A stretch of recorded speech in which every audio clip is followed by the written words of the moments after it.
Ahí está.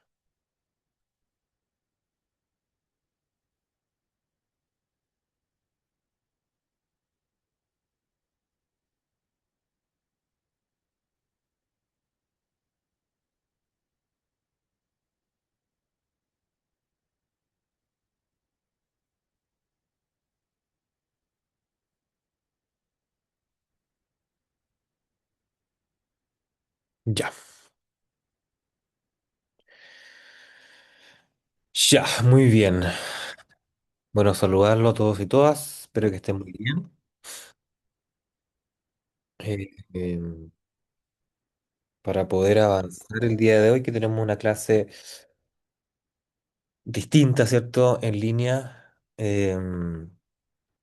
Siempre es raro también no verlos, no verles, así que vamos a hacer el mejor esfuerzo porque salga lo más entretenido posible esta clase, ¿ya? Vamos a lo nuestro, porque no tenemos mucho tiempo que perder. Bueno, lo primero, ya tuvieron el taller el día miércoles pasado, ¿cierto? Entiendo que casi todos o todos los que faltaban lo entregaron. Franco, ¿cierto? Que es el ayudante que fue a tomar la evaluación, está en pleno proceso de revisión conforme a la pauta del taller, ¿cierto? Que fue revisada por mí. Por lo tanto, esa nota debiera estar pronto. Ya las notas de las personas que lo rindieron antes, ¿cierto? Durante mayo, ya están listas, pero van a ser subidas todas. Espero que pronto, sin falta esta semana, de modo tal que ya tengamos esas dos notas parciales y podamos tener el último taller, que conforme a las fechas que yo les puse, ¿cierto? Sería la última semana que tenemos de clase ahora en julio, ¿ya? Entonces no nos queda mucho tiempo, es esta semana y la que viene, ¿ya? Eso como a modo de resumen de lo que nos queda, ¿ya? Y si se fijaron, ¿cierto? En el cronograma que les mandé de lo que nos queda pendiente a nosotros de clases, estamos bien, bien ajustados de tiempo. Eh, de hecho, ¿dónde está? Que lo dejé. Em, ¿Cierto? Eh, Conforme a lo que nos queda de clase, se lo voy a mandar por el chat de todas maneras, a quienes no hayan podido revisar, ¿cierto? Su correo electrónico. Em, el día miércoles tuvieron el taller, ¿cierto? Y pudieron revisar también con don José aspectos fundamentales, ¿cierto? A propósito de cosas juzgadas. Hoy día vamos a entrar a revisar el recurso de casación. En el fondo vamos a tratar de terminarlo hoy día, pero probablemente no alcancemos. Así que vamos a continuar la clase del miércoles, si es que, bueno, Santiago y Chile sigue de pie. Y para poder terminar la clase la próxima semana, ¿cierto? Con los últimos recursos, que es el de nulidad y también la queja y la revisión, ya que son dos recursos. El de queja y revisión es necesario abordarlo en este curso. El de nulidad es una cuestión extra, ¿cierto? Pero que me interesa poder abordarla en este semestre, porque el próximo semestre vamos a tener muy, muy poquito tiempo. Si ya tuvimos poco este semestre, vamos a tener menos el semestre que viene. Así que, sin más preámbulo, voy a compartirles pantalla. Em, Entiendo que tienen los micrófonos, si quieren hacer cualquier pregunta, me interrumpen nomás sin ningún inconveniente. Em, y si no, por el chat también voy a estar pendiente a cualquier consulta que puedan hacer. ¿Ya? Voy a compartir pantalla. Aquí está. Eh, ¿Se ve bien? No sé si alguien me puede confirmar con un dedito para arriba, por lo menos. Que se vea, ok. Sí, Muy bien, profesor. Súper. Esto lo voy a pasar rapidísimo ya, pero estamos en el mundo, ¿cierto? De la casación en el fondo. Ya hablamos de la casación en la forma.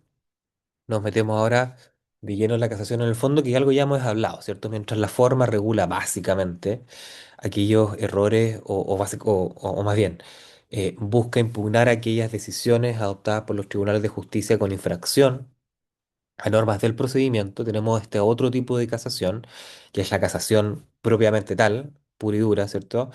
Que busca atacar aquellas sentencias que infringen a través de su resolución eh, el derecho, propiamente tal, ¿ya? Las leyes, ya no solamente aquellas que afectan el debido proceso, o la forma en la que deben tramitarse los procedimientos, sino que directamente infringen disposiciones legales que determinan cuál es la decisión jurídica más correcta, ¿cierto? Entonces, solamente un modo de resumen, algunas cuestiones históricas que ya hemos conversado, ¿cierto? Un poco la historia de este recurso tiene sus orígenes, al menos como nomenclatura, ¿cierto? La casación. Ya lo dijimos, esto es de origen francés. Y originalmente, ¿cierto? Nace como una cuestión, como una atribución, más bien, de soberanía legislativa, en virtud de la cual, ¿cierto? El Estado tenía la facultad de poder anular determinadas decisiones en virtud de razones políticas. ¿Ya? Entonces, nace como voz de nulidad, ¿cierto? Como nulidad en Francia, como una atribución del Estado para poder anular decisiones pasadas previamente. Piensen ustedes, ¿cierto?, que en esa época estamos hablando de la Edad Media, ¿cierto?, donde tenemos todavía reino, ¿cierto?, y feudo, y por lo tanto, cuando se habla de casación o nulidad, es la nulidad que establece, ¿cierto?, el rey respecto de las decisiones pasadas por distintos tipos de administraciones de menor jerarquía. ¿Ya? Por lo tanto, tiene que ver esencialmente con una cuestión de carácter legislativo y no jurisdiccional. ¿Ya? En 1578, otro antecedente histórico que hay, ¿cierto?, es la creación de este consejo privado como un tribunal de casación dentro de los consejos reales, ¿cierto? Piensen ustedes que inicialmente las cortes, en sus orígenes, ¿cierto?, como las tenemos nosotros concebidas, hoy día nacen esencialmente en el seno de la realeza, ¿cierto? Entonces, inicialmente el Tribunal de Casación, como consejo privado del rey, ¿cierto? Tiene su origen en 1578 como derechamente una sala dedicada exclusivamente a poder determinar la nulidad de determinados actos como una instancia final, ¿cierto? Para poder dirimir algunos asuntos de carácter contencioso. ¿Ya? Una vez con la Revolución Francesa, ¿cierto? Y abdicada la monarquía en Francia, se establecen los tribunales de casación propiamente tal, ¿cierto? Con las funciones más o menos similares a las que conocemos hoy día, pero de una manera, o sea, con un fundamento distinto, que era más bien establecer un control político para establecer un contrapeso respecto de los jueces y de esa manera asegurar el correcto cumplimiento de la ley. ¿Ya? Por lo tanto, servían como una especie de órgano político en contra del cual uno podía recurrir con el objeto de anular decisiones jurisdiccionales. ¿Ya? Por lo tanto, operaba casi como un tribunal constitucional, como lo tenemos hoy día, ¿ya? Con rango más bien político. Y ya asentada, ¿cierto?, la República, ¿cierto?, en Francia, se establece propiamente tal una Corte de Casación con órgano, con rango jurisdiccional, es decir, no como un control político externo al Poder Judicial, sino que dentro del Poder Judicial y con competencia absoluta, ¿cierto?, dentro de la jerarquía del órgano jurisdiccional para poder adoptar la mayor cantidad de control sobre las decisiones adoptadas por los tribunales de instancia. ¿Ya? Entonces, todo ese recorrido en el fondo para llegar un poco a la lógica que tenemos hoy día. ¿Ya? En Chile, ¿cierto? Si uno mira también su historia, eh, en particular, ¿cierto? La historia del Código de Procedimiento Civil, ¿cierto? De 1879.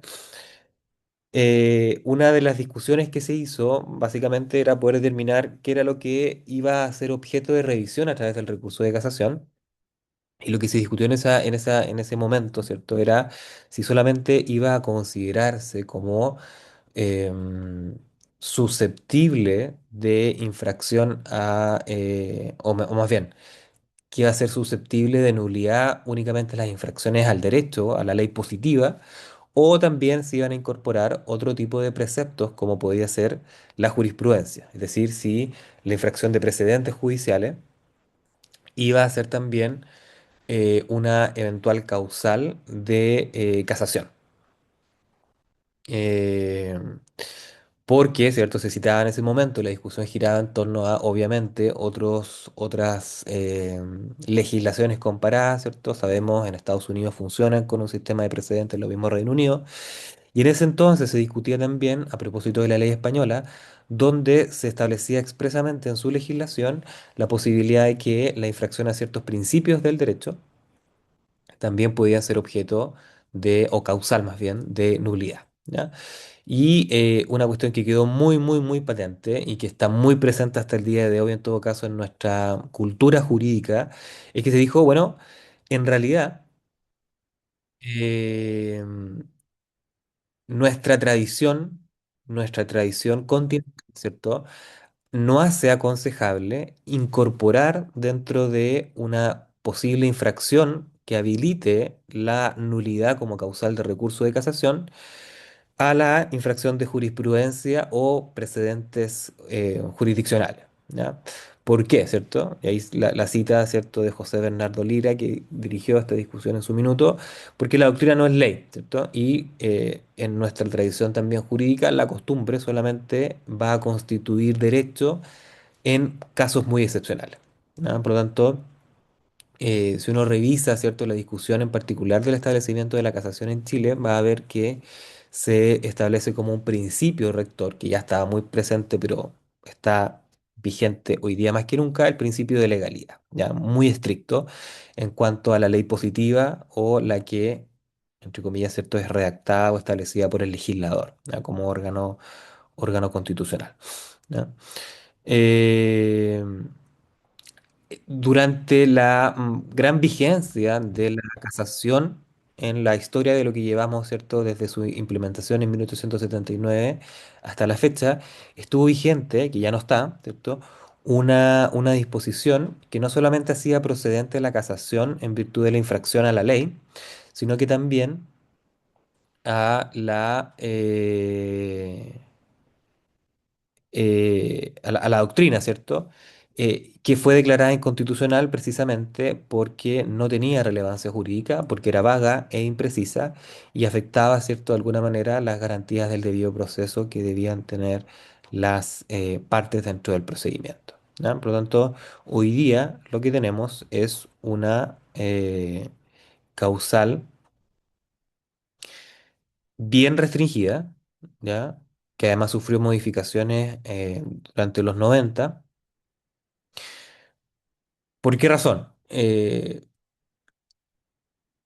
Hasta esa época em, existía una exacerbación de la utilización de el recurso de nulidad, ¿cierto? A través del recurso de casación como una tercera instancia, básicamente, ¿cierto? Como una vía idónea para poder impugnar cualquier tipo de decisión en el fondo que generara un agravio a las partes. ¿Ya? Por lo tanto, existía un mal uso, ¿ya? Y ese era el diagnóstico que tenía la Corte y el Poder Judicial en ese minuto de este recurso, y asimismo del recurso de queja, ¿ya? Que era una vía también extraordinaria que se estaba básicamente utilizando como una vía ordinaria también eh, para impugnar las sentencias definitivas. Por lo tanto, lo que se hizo fue hacer una serie de ajustes normativos. ¿Con qué objeto? Por una parte, limpiar de alguna manera el uso de la casación en el fondo y establecerlo como el recurso por excelencia para impugnar las sentencias definitivas y establecer que el recurso de queja se iba a poder interponer única y exclusivamente en aquellos casos donde hubiera una falta o abuso grave, es decir, limitarlo para una utilización de manera extraordinaria.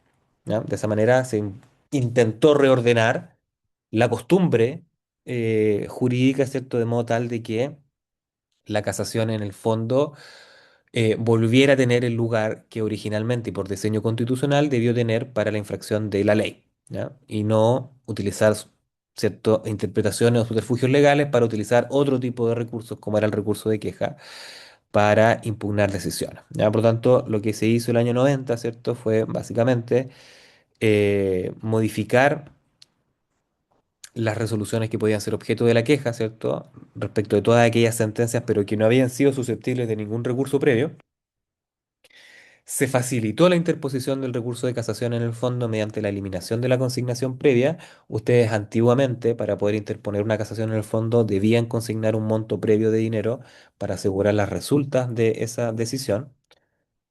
Se desformaliza, entre comillas, vamos a ver, que igual sigue con algunas formalidades, pero se reemplazan algunas exigencias de la indicación precisa de las leyes infringidas por una indicación más genérica del error de derecho que influye sustancialmente en los dispositivos del fallo. Se establecen mecanismos previos para poder rechazar durante la tramitación de la casación en el fondo la misma sin necesidad de vista de la causa por medio de la rechazo in limine, ¿cierto? O por manifiesta falta de fundamento, que también lo vamos a revisar. Y lo que les decía recién, también el Tribunal Constitucional modificó la norma de la casación en el fondo, declarando inconstitucional el rechazo por falta de relevancia jurídica, que era una posibilidad, ¿cierto?, que tenían las Cortes previamente, por considerar que era una facultad que quedaba demasiado vaga e imprecisa y por lo tanto podía vulnerar ciertos derechos y garantías establecidas en la Constitución, de modo tal que la Corte no se hiciera cargo de la debida corrección o nulidad de errores que podían influir dispositivamente en los dispositivos del fallo, ¿ya? Entonces, esta válvula de escape que tenía antiguamente la Corte para poder rechazar ciertos recursos por medio de la falta de relevancia jurídica, ¿cierto? Quedó desplazada de nuestro ordenamiento jurídico y hoy día vamos a ver deben en general las Cortes pronunciarse sobre el fondo o el mérito de la infracción de ley que se está reclamando, ¿ya? Eso a modo general, ¿ya? Em, ¿Cuál es la gran tensión que vamos a tener siempre en el recurso de casación en el fondo? Y esto ya lo hemos conversado, lo discutimos cuando hablamos de los diseños, no solamente en Chile, sino que en general en nuestras legislaciones comparadas al momento de diseñar, ¿cierto?, nuestra casación en el fondo. ¿Ya? Que por una parte tenemos la necesidad de que se materialice de alguna manera el principio de igualdad ante la ley, es decir, que el mismo conflicto jurídico pueda ser resuelto conforme a la misma interpretación legal, tanto en Arica como en Punta Arenas, ¿cierto? Es decir, que dentro de todo el territorio nacional una persona que acude por un determinado conflicto jurídico sea tratada de la misma manera en en todo el territorio nacional, ¿no? Entonces, asegurar de alguna manera la igualdad de la ley. Por otra parte, la uniformidad, lo mismo, ¿cierto? Que no existan mayores diferencias en la forma en la que un tribunal u otro puedan interpretar o aplicar el derecho, ¿ya? Y, ¿cierto? El gran objetivo de la nulidad o casación civil, ¿cierto? Tiene que ver con corregir infracciones al derecho eh, desde el punto de vista de una norma de orden público, ¿cierto? Es restablecer el imperio del derecho mediante una decisión por parte del órgano jurisdiccional de mayor jerarquía, que es la Corte Suprema, pero también, en el caso en concreto, es resolver una situación muy específica para poder reparar el agravio generado a una de las partes o la parte afectada dentro de ese proceso, ¿ya?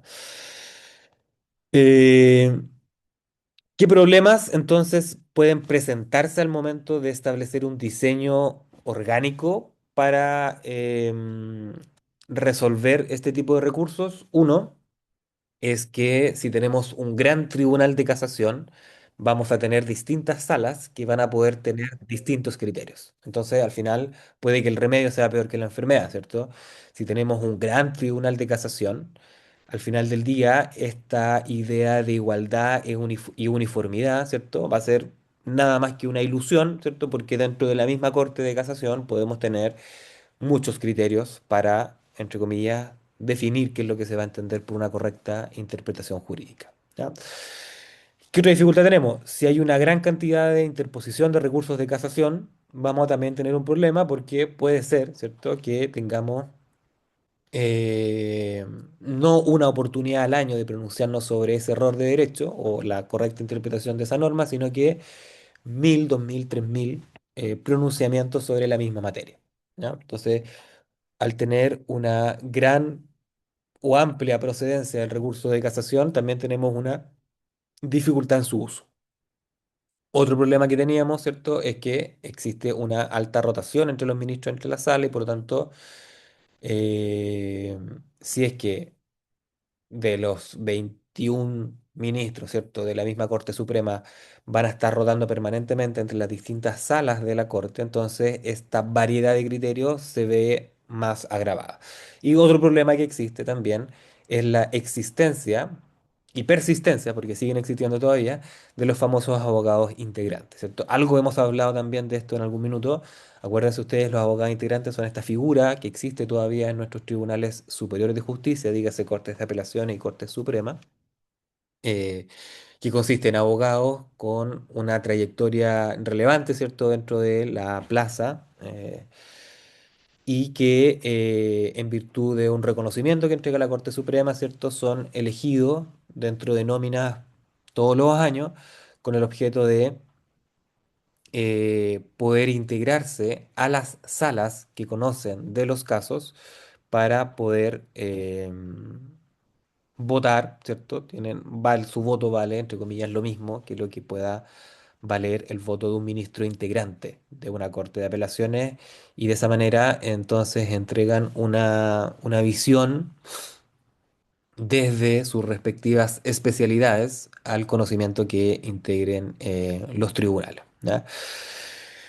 Hoy día hay un alto consenso en que los abogados integrantes deberían desaparecer, ¿ya? Con la profesionalización en general de la labor jurisdiccional.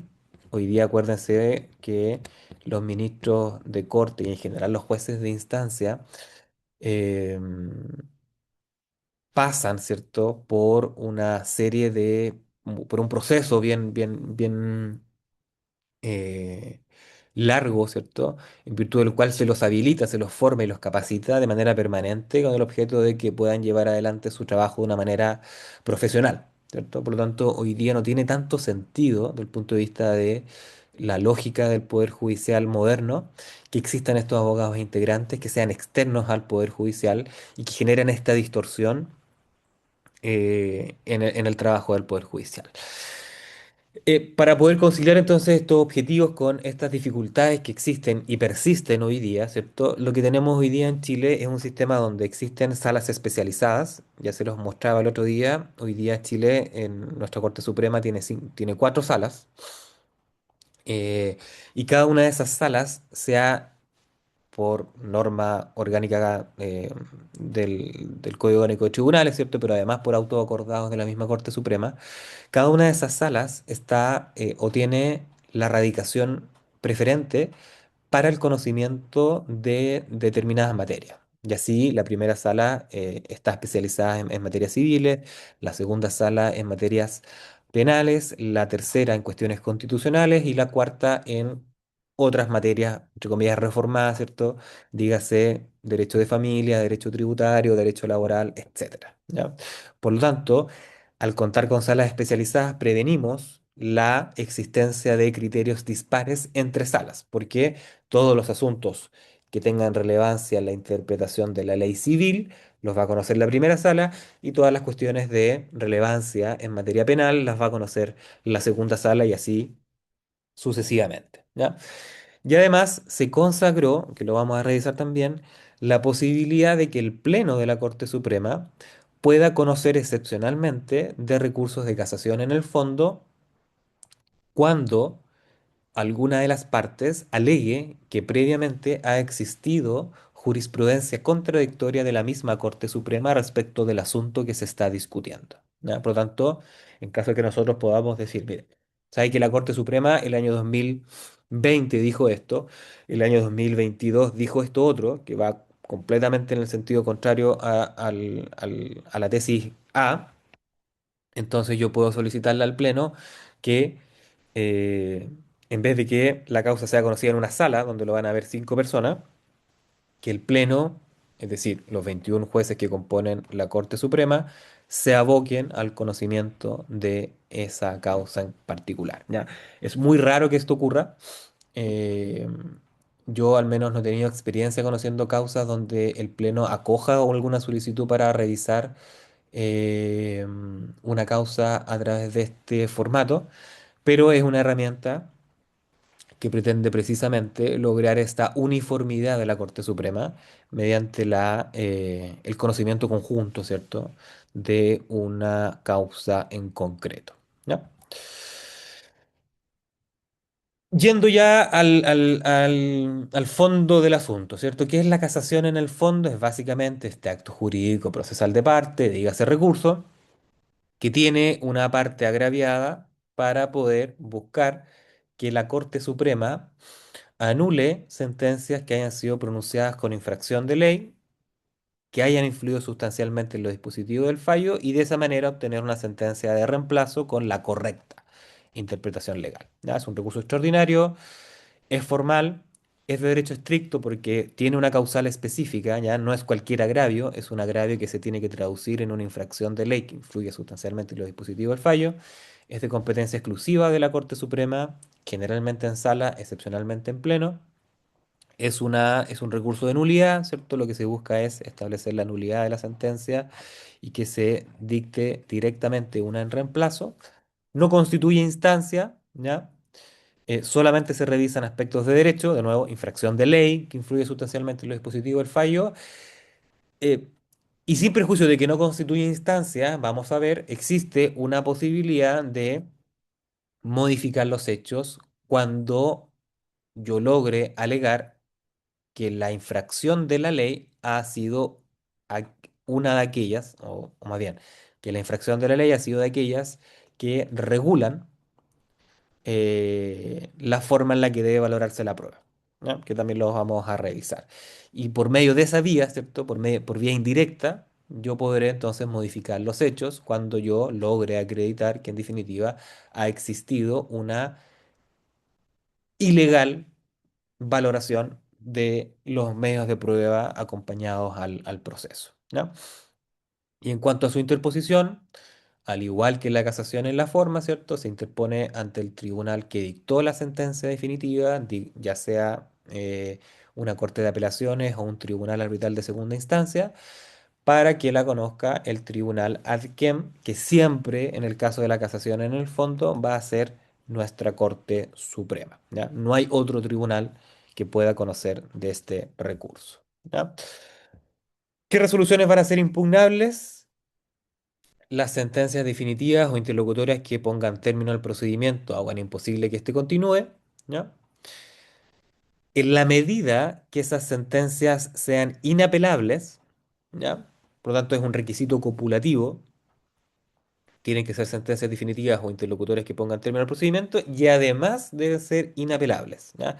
Si procediera el recurso de apelación en contra de esa decisión, yo no podría en ningún caso interponer conjuntamente el recurso de casación en el fondo, ¿ya?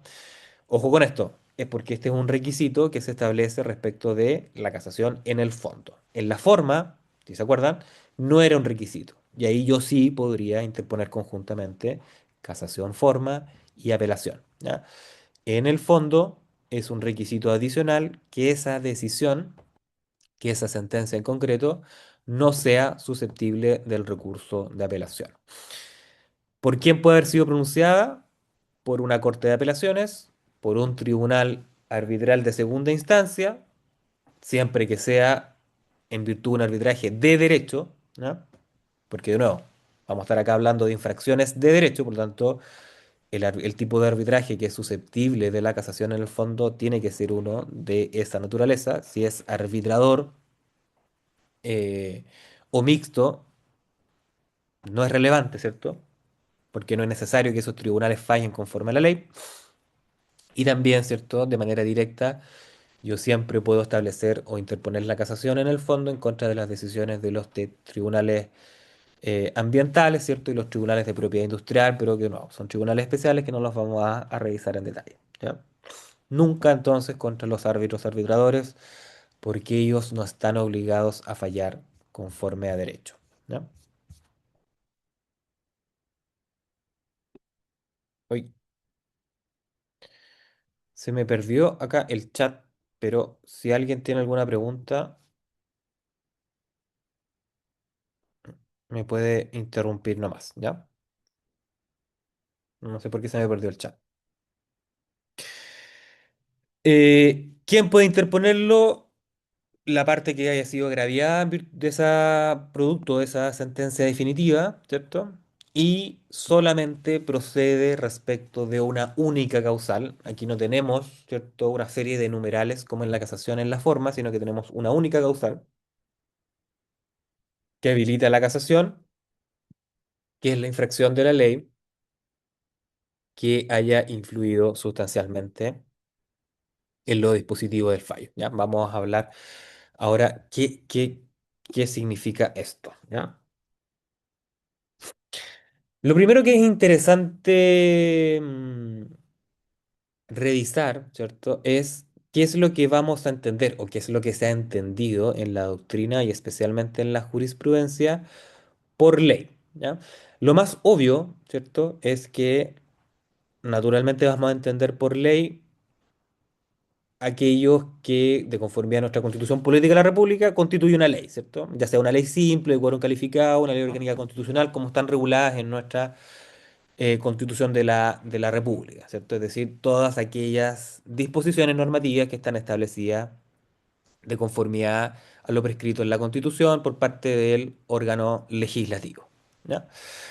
En ese sentido, también constituye ley aquellas disposiciones de la Constitución Política de la República que regulen aspectos concretos que tengan una aplicación directa en la sentencia, ¿ya? ¿Por qué hago ese matiz acá?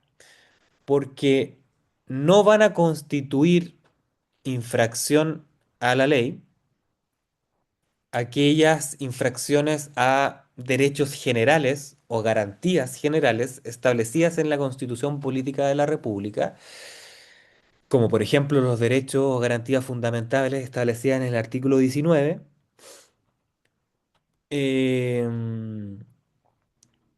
porque no dicen relación con normas concretas que van a ser aplicables al caso en particular. Ya en general, la infracción a ese tipo de garantías o derechos generales van a ser impugnables por vía de otro tipo de herramientas jurisdiccionales como es el recurso de amparo o el recurso de protección constitucional, ¿ya? Pero no por vía de casación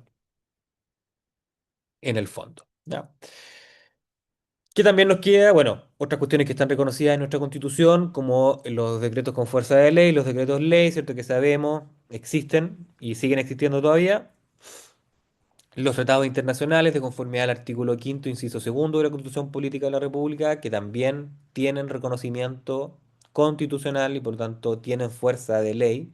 Se discute cuál es el valor, si todos son supralegales, supraconstitucionales o no, pero están, y por lo tanto la infracción a los tratados internacionales podría eventualmente constituir una casación en el fondo. La costumbre en aquellos casos donde la ley se ha remitido expresamente, es decir, cuando se hace según la ley o en silencio de la ley, pero siempre con reconocimiento legal. La ley extranjera, en los casos donde existe también una remisión legal expresa, es decir, donde la ley chilena se haya remitido una ley extranjera para regular una determinada materia. Y donde se ha discutido también la aplicación de la voz ley, es decir, si la infracción de esta ley constituye o no una casación en el fondo, es con la famosa ley del contrato, ¿cierto? Que sabemos que en materia civil, ¿cierto? eh, Se dice, ¿cierto?, que el contrato establece una ley para las partes. Entonces, la pregunta es si esa ley para las partes y la infracción, por lo tanto, del contrato puede o no constituir un error de derecho, ¿ya? En general se ha dicho que no, que el establecimiento o no de las disposiciones de un contrato se trata de una cuestión de hecho y no de derecho. Salvo, la única forma en la que yo podría, entre comillas, relevar el error en la interpretación de un contrato, ¿cierto? Es en la medida que yo alegue que ha existido una infracción a una norma del Código Civil, por ejemplo, que permite o facilite la interpretación de ese contrato, ¿ya? Pero no es una infracción directa a la disposición del contrato, del texto contractual, sino que debo poder remitirla a una infracción, a alguna norma del Código Civil, por regla general, que eh, ayude, ¿cierto?, al juez a poder interpretar adecuadamente dicho contrato. ¿Ya? Por lo tanto, en regla general, vamos a decir que la infracción a la ley del contrato no constituye una acepción útil, ¿cierto?, del concepto de ley para los efectos de la casación en el fondo. ¿Ya? ¿Y qué nos queda entonces fuera? Ya lo dijimos. Los derechos o garantías generales establecidos en la Constitución Política de la República pueden ser objeto de otro tipo de recursos, como la protección o el amparo, pero no de la casación en el fondo. La jurisprudencia también, o la famosa doctrina judicial, no va a constituir, por regla general, ¿cierto?, infracción legal. ¿Ya? Sabemos, hoy día en Chile no existen los precedentes propiamente tales y por lo tanto que un tribunal no respete la jurisprudencia, entre comillas, que ha asentado la Corte Suprema respecto a algún criterio, no constituye una infracción de casación en el fondo. Por lo tanto, yo no podría válidamente, o no podría ser mi argumento, ¿cierto?, decir que ha existido una infracción a la ley porque el tribunal de instancia no está conforme con el criterio que ha venido estableciendo la Corte Suprema en casos previos. ¿Ya? No podría ser ese mi argumento. Yo tengo que construir el argumento en base a cuál es la norma establecida en una ley, ¿cierto?, que ha constituido esa infracción. ¿Ya? Tampoco otras cuestiones u mm, otras normas, otros cuerpos normativos de rango administrativo, ¿ya?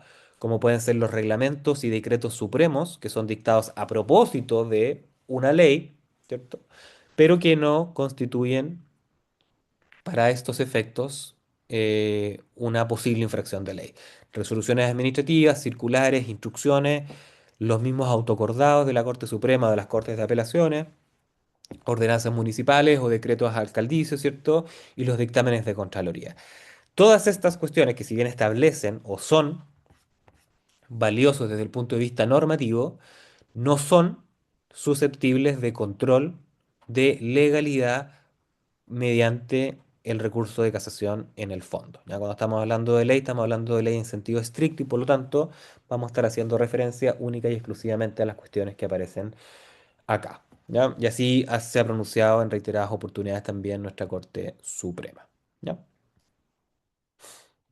Por lo tanto, ¿cierto? Está muy bien que la señorita Dorothy, ¿cierto?, de la Contraloría General de la República puede decir muchas cosas en sus dictámenes de la Contraloría, pero eso no significa que su palabra sea la ley. Ya es una interpretación administrativa respecto del correcto funcionamiento de un determinado órgano de administración del Estado, pero lo que diga o no diga la señora Dorothy, ¿cierto?, en la Contraloría General de la República, no constituye para los efectos de lo que va a interpretar en la Corte Suprema, ¿cierto?, en particular, la, entre comillas, adecuada forma de interpretar el derecho. ¿Ya? ¿De qué maneras se ha entendido que se puede infringir la ley? Ya una vez cerrado, ¿cierto?, que vamos a entender por ley, bueno, ¿qué vamos a entender por infracción de ley? ¿Ya? Lo más evidente, la forma más evidente de infringir la ley es mediante una contravención formal, ¿cierto? Es decir, la ley dice A y el tribunal dice que la ley dice B. ¿Ya? Por lo tanto, en el caso de infracciones directas y literales del tenor de una norma legal, vamos a estar naturalmente en una contravención formal, ¿cierto? Es decir, yo, si la ley me prohíbe hacer algo y el tribunal lo hace de todas maneras, o al contrario, la ley faculta hacer algo y el tribunal entiende que no puede hacer eso, entonces vamos a estar en una hipótesis bien explícita de contravención formal al texto legal. ¿Ya? ¿Qué otra forma menos directa, ¿cierto?, de infringir la ley es mediante un error de interpretación? ¿Ya? Es decir, cuando el tribunal le da un sentido diverso a el tenor literal de la ley o extiende la aplicación de esa norma a supuestos de hecho que no están expresamente regulados en esa norma. ¿Ya? Y ahí no solamente yo voy a tener que decir cuál es la ley que interpretó mal el tribunal, sino que además cuál es la interpretación inadecuada que realiza ese tribunal. ¿Ya? Y finalmente, hay casos donde no hay una contravención formal propiamente tal, sino que lo que hay va a ser una falsa apreciación del derecho. Es decir, el tribunal, enfrentado al ordenamiento jurídico, puede hacer dos cosas. ¿Ah?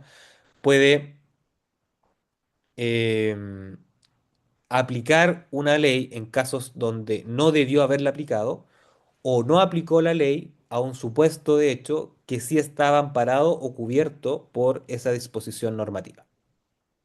¿Ya? Es decir, cuando el tribunal no aplica la ley en un caso que debió haberlo hecho o la aplica en un caso donde no debió haberla aplicado. Entonces ahí no estamos ante una infracción directa, no estamos ante un error interpretativo, sino que el tribunal, enfrentado al mar cierto de normas que existen en el ordenamiento jurídico, omite aplicar una u aplica una de manera incorrecta, ¿no? Donde no debió haberse aplicado. Por lo tanto, ahí también el ejercicio que uno tiene que realizar al momento de alegar la casación o nulidad de esa sentencia, es decir, cuál es la ley que no se aplicó o que se mal aplicó, ¿cierto? Eh, y cómo en definitiva ese error, vamos a ver, puede haber influido sustancialmente en lo dispositivo del fallo. ¿Ya? Y esto es esencial. ¿Ya? Nunca, nunca la casación en el fondo va a proceder respecto de normas que se limiten a regular la forma del procedimiento. ¿Ya? Por lo tanto, por regla general, la casación en el fondo no me permite alegar un error de derecho respecto de normas procesales, ¿no?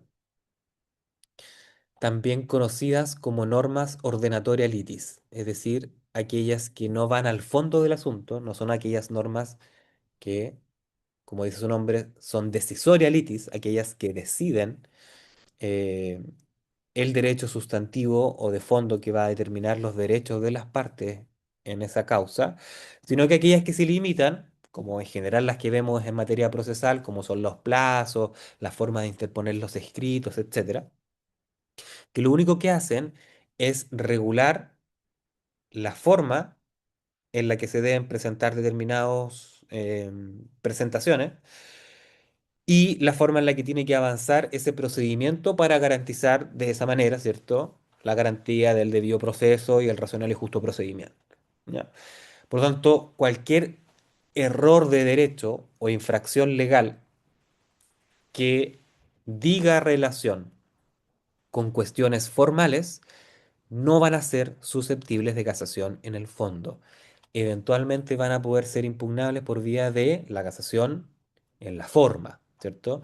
Y en la medida que constituyan algunas de las hipótesis específicas que revisamos las clases anteriores. ¿Ya? Es decir, que sean aquellos trámites declarados esenciales por el legislador o algunas de las otras hipótesis establecidas en la ley, ¿ya? Que habilitan la casación en la forma, ¿ya? Pero en general, y esto ténganlo súper presente, la casación en el fondo no habilita la nulidad por infracción a leyes ordenatoria litis, ¿ya? Sí lo hace, sí lo hace respecto de aquellas normas decisoria litis, ¿ya? Y aquí vamos a ver que en general es fácil distinguir unas de otras, es decir, distinguir aquellas normas que son más bien procesales o que regulan la sustentación del procedimiento de aquellas que regulan cuestiones de fondo, ¿cierto? Si ustedes lo quisieran poner en términos materiales, ¿cierto? Ustedes dirían que en general el Código Civil, ¿cierto?, establece normas que son decisoria litis, mientras que el Código de Procedimiento Civil establece normas ordenatoria litis, ¿ya? Eso no es tan así porque, ¿cierto?, ustedes saben ya a estas alturas de la carrera de Derecho que el Código Civil contiene bastantes normas procesales eh, y el Código de Procedimiento Civil contiene algunas normas también de fondo respecto de algunas materias, ¿ya? Pero en general, si ustedes tuvieran que ponerlo en términos como muy aterrizado, ¿cierto?, a la sustancialidad, a la materialidad, ustedes dirían, ¿cierto?, que el Código Civil establece en general normas decisorias, mientras que el Código de Procedimiento Civil no. La gran disyuntiva o la gran cuestión se nos va a presentar respecto a esta pregunta, ¿ya? A la pregunta sobre si por medio de la casación en el fondo, las partes pueden, o más que las partes, el tribunal puede modificar los hechos de una sentencia, ¿ya? La respuesta prácticamente unánime, ¿cierto? Es que no, ¿ya? Yo no puedo modificar los hechos por medio del conocimiento de un recurso de casación en el fondo, por la razón, por la simple razón, ¿cierto?, de que el control que se está haciendo acá por parte del tribunal es un control de legalidad, ¿ya? Lo que hace la Corte Suprema mediante la casación en el fondo es revisar si es que lo que falló ese tribunal está conforme o no a derecho. Por lo tanto, el objeto de la discusión va a ser exclusivamente jurídico, ¿ya? Y por lo mismo decíamos que la casación, tanto de forma como de fondo, no constituye una instancia, porque el Tribunal de Casación nunca va a estar facultado para volver a revisar los aspectos fácticos de lo que se resolvió por parte del Tribunal de Instancia, ¿ya? Por lo tanto, por regla general, ¿se pueden modificar los hechos? No, ¿ya? El Tribunal de Casación, la Corte Suprema en este caso, no puede modificar los hechos. El gran pero que encontramos en materia de casación en el fondo dice relación con una forma indirecta que pueden tener la Corte Suprema de alterar los hechos que fueron asentados por parte del Tribunal de Primera Instancia de manera indirecta cuando una de las partes logra acreditar que ha existido una vulneración del derecho, ¿cierto? Pero de unas normas bien particulares, que son las normas que regulan la prueba, ¿ya? Recuérdense ustedes que en materia civil, en materia procesal civil en concreto, seguimos teniendo un sistema de prueba legal tasada, ¿ya? Por lo tanto, existen disposiciones legales expresas que ordenan al tribunal a valorar o a apreciar de determinada manera los medios de prueba que hayan sido aportados por las partes para tener por establecidos X u Y hechos, ¿ya? Por lo tanto, de manera indirecta, yo voy a poder modificar en la discusión de la casación en el fondo los hechos establecidos por el tribunal en la medida que acredite que ha existido una vulneración de estas normas que regulan la forma en la que se debió haber apreciado o valorado la prueba por parte del tribunal, ¿ya? Y aquí les pongo un fallo que es bien nítido en esta materia de la Corte Suprema, reciente, entre comillas, hace 10 años, ¿cierto? Que dice, el recurso de casación está destinado a invalidar sentencias, eh, o más bien, a hacer un análisis de legalidad de la sentencia, ¿ya? Por lo tanto, se hace un escrutinio respecto a la correcta o incorrecta aplicación de la ley, ¿ya? Pero a los hechos, tal y como ya han sido establecidos por el tribunal de instancia, no pueden ser modificados por la Corte, salvo salvo que se haya denunciado y comprobado la efectiva infracción de normas que regulan el valor legal de la prueba. Es decir, es el único espacio que nosotros vamos a tener que de manera indirecta nos permite entonces volver a revisar los hechos de un procedimiento. ¿Qué es lo que ha dicho la Corte? ¿Ya? ¿Cuándo entonces va a proceder la modificación de los hechos? ¿O cuándo vamos a estar ante infracción de leyes reguladoras de la prueba? ¿Ya?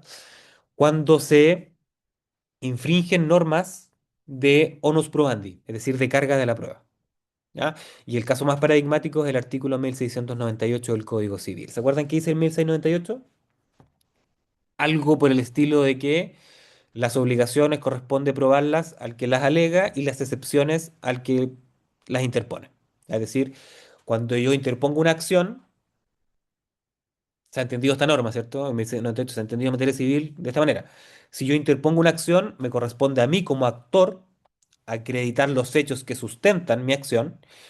Y si yo interpongo una excepción, entonces me va a corresponder a mí, como defensa, acreditar los hechos de la excepción que yo hice valer. ¿Ya? A grandes rasgos, eso establece la base central o el eje de la carga de la prueba en materia civil. ¿Ya?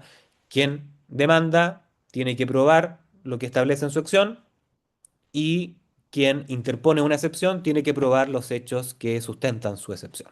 ¿No? Si el tribunal llegara a alterar esa carga de la prueba general, que está en el 1698, pueden haber otras normas que regulan cargas de la prueba en hipótesis mucho más específicas, ¿ya? Pero esta es la general. En infracciones del unus probandi, entonces se ha entendido que existe una infracción a las normas reguladoras de la prueba, ¿ya? Y por tanto, puede ser susceptible entonces de revisión por vía de casación en el fondo, ¿ya? Otra forma de infringir la norma o la ley reguladora de la prueba, ¿cierto? Es en aquellas hipótesis donde se admite un medio de prueba que la ley expresamente ha señalado que no se va a admitir, ¿ya?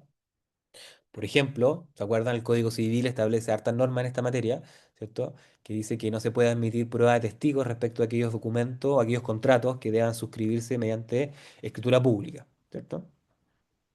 Por lo tanto, si la norma expresamente establece que no se va a admitir prueba de testigos respecto de la acreditación de dicho contrato, y el tribunal la admite, va a estar, ¿cierto?, ante una infracción explícita de una norma reguladora de la prueba.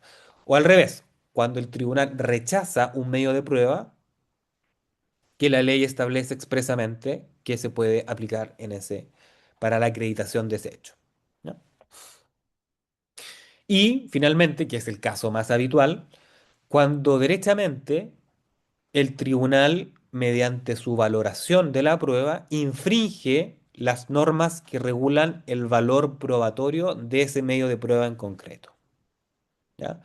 Acuérdese usted que medios de prueba tienen una regulación bien expresa, ¿cierto? La absolución de posiciones, por ejemplo, los instrumentos públicos y privados, ¿cierto? eh, la inspección personal del tribunal, ¿cierto? Que hace plena prueba respecto de lo que aprecia el tribunal, etcétera. ¿Ya? Entonces, cuando el tribunal infringe las normas que le otorgan valor probatorio específico a determinados medios de prueba, también vamos a estar en un caso de infracción a una ley reguladora de la prueba. ¿Qué cosas ha dicho la Corte que no constituyen infracciones a estas normas? ¿Ya? Eh, las normas más bien procesales que están entre medio, ¿cierto? Por ejemplo, las normas que dicen relación con la forma y la oportunidad que tienen las partes para poder rendir un determinado medio de prueba. ¿Ya? Es decir, por ejemplo, cuando el tribunal interpreta mal o me exige requisitos adicionales para poder rendir un testigo. ¿Ya? O calcula mal el plazo para poder presentar el pliego de posiciones, ¿cierto? Etcétera. Ya, es decir, o me altera el plazo del término probatorio extraordinario o ordinario. Es decir, normas que tienen que ver más bien con cuestiones procesales, ¿ya? No con la forma, no con el valor que tiene ese medio de prueba en particular. ¿Ya? Tampoco, también se ha dicho, ¿cierto?, que tampoco van a constituir infracción a las leyes reguladoras de la prueba en aquellos espacios donde efectivamente la ley le entrega un marco o un espacio de discrecionalidad o un margen de apreciación al tribunal para poder valorar un determinado medio de prueba. ¿Ya? Y por último, tampoco constituye una infracción a la ley reguladora de la prueba la mera enunciación por una de las partes de tener una discrepancia en la forma en la que el tribunal tuvo por establecido los hechos de conformidad a la sana crítica. ¿Ya? Y esto es bien interesante. Acuérdense ustedes que en materia civil, si bien tenemos un régimen de prueba legal tasada, existe una ventana, ¿cierto?, de valoración conforme a la sana crítica, específicamente en materia de prueba pericial, que se valora conforme a la sana crítica, y en la prueba testimonial, donde también la regla supletoria es a apreciar esa prueba conforme a las reglas de la sana crítica.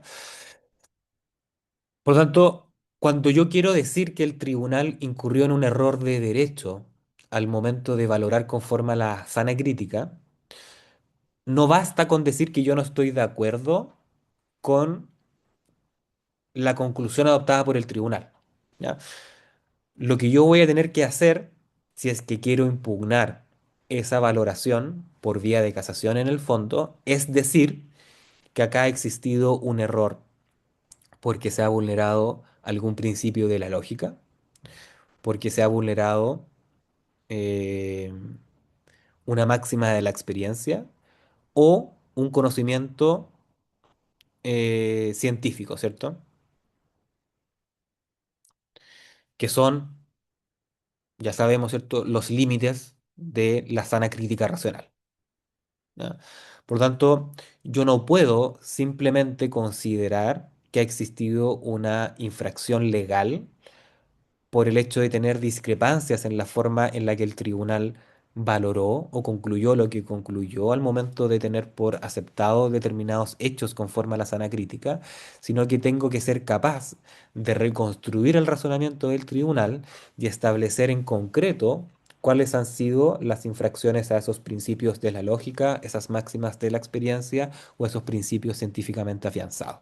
Si yo no soy capaz de reconstruir eso, entonces, malamente se va a poder tener por establecido que ha existido una infracción a la ley reguladora de la prueba. ¿Ya?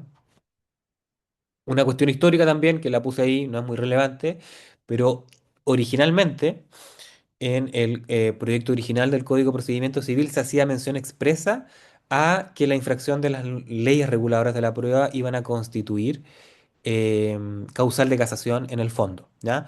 Pero en la historia de la ley, en la discusión, ¿cierto?, se establece que se eliminó por considerarse innecesaria, ¿ya? Porque se entendía que estaban comprendidas dentro de la hipótesis general del recurso por infracción de la ley, ¿ya? Por lo tanto, es un antecedente histórico que nos dice que siempre estuvo en la mente del legislador la posibilidad de comprender la procedencia del recurso de la casación en el fondo en los casos donde se alegara la infracción a estas normas reguladoras de la prueba. ¿Ya? Y con esto me quedo por el día de hoy, ¿cierto? Tiene que haber una infracción a la ley, pero no basta con que se infrinja la ley. No cualquier error me va a permitir anular el fallo del tribunal que la dictó, sino que tiene que ser un error que produzca o tenga una influencia sustancial en los dispositivos del fallo. Entonces, ¿cuál va a ser el análisis que tiene que hacer la Corte? Un análisis de relación de causalidad, es decir, de causa-efecto entre el error y la conclusión a la que llega el tribunal en lo dispositivo del fallo, es decir, en la parte donde resuelve el asunto. ¿Ya?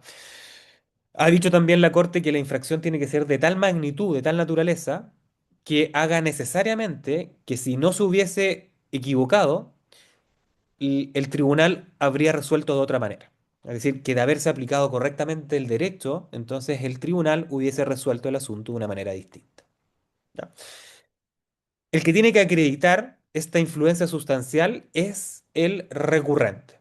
¿Ya? Es una carga procesal entonces que tiene el recurrente de lograr acreditar y convencer al tribunal entonces, a la Corte Suprema, de que se genera este perjuicio específico mediante la dictación de, o sea, mediante este vicio que se está reclamando de infracción legal. ¿Ya? Y ahí se hace la pregunta también, ¿qué es lo que pasa cuando existen simplemente errores en la argumentación? Es decir, cuando el tribunal se equivoca, o más bien tenemos diferencias con el tribunal en la forma en la que justifica o argumenta sobre una determinada materia, pero lo dispositivo del fallo está adecuado. Es decir, llega a las razones correctas, o sea, perdón, sí, llega a las conclusiones correctas por las razones equivocadas. El tema es que en esas razones equivocadas o en esos argumentos errados, ¿cierto? Se pueden contener errores de derecho, ¿ya? O sea, puede que a propósito de una mala interpretación o una mala lectura de una norma relevante, ¿cierto?, en materia contractual, como en 1489, por ejemplo, el Código Civil, el tribunal llega a una conclusión que de todas maneras es la adecuada, es la salida adecuada al conflicto jurídico y no genera, entre comillas, ningún vicio. Eh, Se ha discutido ahí entonces la posibilidad de poder igual corregir esa decisión por vía de casación en el fondo en base al interés general, ¿ya? El interés general que tiene la Corte Suprema de la correcta aplicación del derecho y que también los jueces de instancia adecúen su comportamiento, ¿cierto? En base a este interés general de que el Estado de Derecho se aplique de manera igualitaria, ¿cierto? Y de manera correcta en todo el territorio de la República. Entonces, podría haber un interés público prevalente en que se corrija esa sentencia de todas maneras a pesar de que no influya en los dispositivos del fallo, ¿ya? Entonces se genera esa tensión que en general se ha resuelto de manera negativa. Es decir, si es que existe un mero vicio en la argumentación, pero que no afecta en lo resolutivo del fallo, entonces deja de ser sustancial y por lo tanto deja de ser pertinente la nulidad de esa decisión por vía de la casación en el fondo, ¿ya? Y por lo demás tampoco va a haber un perjuicio que se traduzca en la dictación de esa sentencia respecto de la parte que está interesada en su anulación, ¿ya? Voy a dejar de compartir. No sé si hay preguntas, dudas, inquietudes respecto de lo que acabamos de conversar. Yo sé que es más fome por acá, pero bueno, las condiciones climáticas no nos permitieron hacerlo de otra manera. ¿No hay dudas?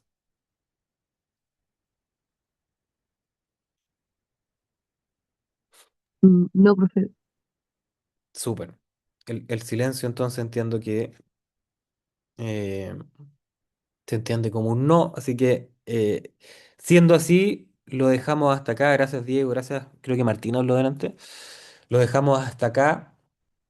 Que tengan una buena semana. Nos vemos el miércoles en la sala de clases, si es que el tiempo lo permite. Yo espero que sí. Así que nada, pues nos quedan estas 2 semanas, como les digo, nos queda poco, pero pongámosle empeño en lo que nos queda para que todo termine de la mejor manera posible. ¿Ya? Las notas del taller, ¿cierto? Van a estar esta semana. Yo espero que para el miércoles estén ya subidas en su intranet. Que tengan una muy buena semana. Muchas gracias, profesor.